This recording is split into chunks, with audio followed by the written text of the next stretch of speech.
আর এই মুহূর্তে খবর পাওয়া যাচ্ছে মুর্শিদাবাদে আরো 5 কোম্পানি বিএসএফ মোতায়েন করা হচ্ছে। 2 কোম্পানি ছিল, আরো 5 কোম্পানি, অর্থাৎ 7 কোম্পানি বিএসএফ পরিস্থিতি সামলানোর কাজ চালাবে।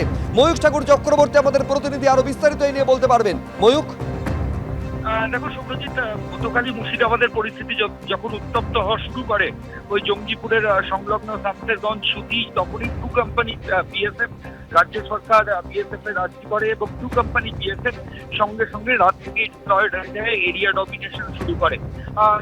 জানা যাচ্ছে গতকাল রাতে পরিস্থিতি এমন একটা সময় চলে যাচ্ছিল যে তখন পুরোটাই পুলিশের হাতের কন্ট্রোলের বাইরে চলে গেছিল।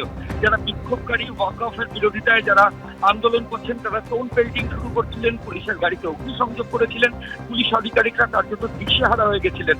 তখনই 2 কোম্পানি বিএসএফ, রাজ্য সরকারের তরফ থেকে বিএসএফ কে সাহায্য চাওয়া হয় এবং বিএসএফ 2 কোম্পানি পাঠায়।